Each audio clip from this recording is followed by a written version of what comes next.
ಹೇಳ್ತಾರೆ, ಯಾರು ರಾಕೇಶ್ ಕಿಶೋರ್. ಇಲ್ಲ ನನಗೆ ಯಾವುದೇ ಭಯ ಇಲ್ಲ, ಎಲ್ಲೋ ಒಂದು ಕಡೆ ಸನಾತನ ಧರ್ಮ ಅಂತಕ್ಕಂಥದ್ದನ್ನ ಪದಗಳನ್ನ ಬಳಸಿ ಇದು ಮಾಡ್ತಾರೆ.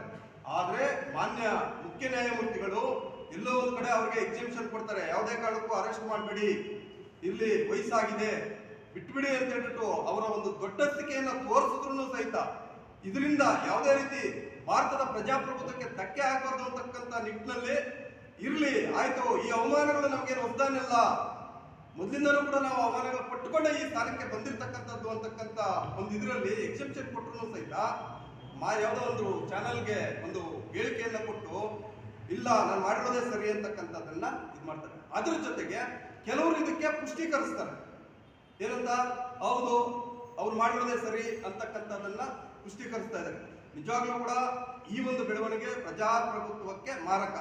ಇವತ್ತು ಸನಾತನ ಧರ್ಮ ಹಿಂದೂ ಧರ್ಮ ಅಂತ ಹೇಳ್ತೀವಿ, ನಾವು ಹುಟ್ಟು ಹಿಂದೂಗಳು, ಇಲ್ಲಿರ್ತಕ್ಕಂಥವ್ರು ಎಲ್ಲ ಧರ್ಮದವರು ಕೂಡ ಇದ್ದೀವಿ ನಾವು. ಭಾರತ ಒಂದು ಜಾತ್ಯತೀತ ರಾಷ್ಟ್ರ, ಧರ್ಮಾತೀತ ರಾಷ್ಟ್ರ. ಆಮೇಲೆ ಸಂವಿಧಾನದಲ್ಲಿ ದಯವಿಟ್ಟು ಇವತ್ತು ಯಾರು ಸಮರ್ಥನೆ ಮಾಡಕ್ ಹೋಗಿದ್ದೀರಿ, ದಯವಿಟ್ಟು ನಿಮಗೆ ಸಂವಿಧಾನದ ಅರಿವಿಲ್ಲ.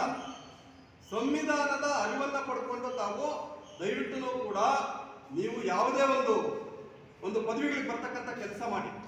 ನೀವು ಸಂವಿಧಾನದ ಅರಿವನ್ನ ಮಡ್ಕೊಳ್ತಿರೋ ಇವತ್ತು ಪ್ರಜಾಪ್ರಭುತ್ವಕ್ಕೆ ಮಾರಕ ಆಗೋ ರೀತಿಯಲ್ಲಿ ಸಮರ್ಥನೆ ಮಾಡತಕ್ಕಂಥದ್ದು ಇವತ್ತು ಇಡೀ ಇತಿಹಾಸದಲ್ಲಿ ಯಾವತ್ತೂ ಕೂಡ ನ್ಯಾಯಮೂರ್ತಿಗಳ ಬಗ್ಗೆ ಅಗೌರವವಾಗಿ ಮಾಡಿರ್ತಕ್ಕಂಥ ಉದಾಹರಣೆ ಇಲ್ಲ. ಇವತ್ತು ಇನ್ನೊಂದು ಮಾತಾಡ್ತಾರೆ ಪ್ರಶಾಂತ್ ಕಿಶೋರ್ ಅವರು ದಲಿತ ಅಲ್ಲ, ಯಾವುದೋ ಬೌದ್ಧ ಧರ್ಮ ಅಂತಾರೆ.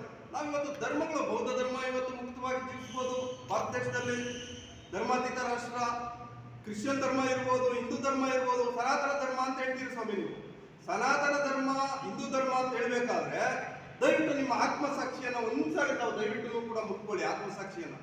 ಇವತ್ತು ನಾವು ಹಿಂದೂಗಳು ಇವತ್ತು ಹೇಳ್ತಾ ಇದ್ದೀವಿ, ದೇಶಕ್ಕೋಸ್ಕರ ಪ್ರಾಣ ಕೊಡೋದಕ್ಕೆ ಅಥವಾ ಈ ದೇಶದ ಒಕ್ಕೂಟದ ವ್ಯವಸ್ಥೆಗೋಸ್ಕರ ನಾವು ಪ್ರಾಣ ತ್ಯಾಗ ಮಾಡೋದಕ್ಕೆ ನಾವು ತಯಾರಾಗಿದ್ದೀವಿ. ಇವತ್ತು ವಕೀಲರಂದ್ರೆ ತನ್ನದೇ ಆಗಿರ್ತಕ್ಕಂಥ ಇತಿಹಾಸನ ಹೊಂದಿ ಇವತ್ತು ಈ ದೇಶವನ್ನ ಮುನ್ನಡೆಸ್ಕೊಂಡು ಬರ್ತಾ ಇದ್ದಾರೆ ವಕೀಲರು. ಇವತ್ತು ಎಲ್ಲೆಲ್ಲಿ ಅನ್ಯಾಯಗಳಾಗ್ತಾ ಇದೆ ಅದಕ್ಕೆಲ್ಲನೂ ಕೂಡ ಒಂದು ನ್ಯಾಯವನ್ನು ಒದಗಿಸ್ತಕ್ಕಂಥ ಕೆಲಸ ಇವತ್ತು ನಡೀತಾ ಇದೆ. ಆದ್ರೆ ಪ್ರಶಾಂತ್ ಕಿಶೋರ್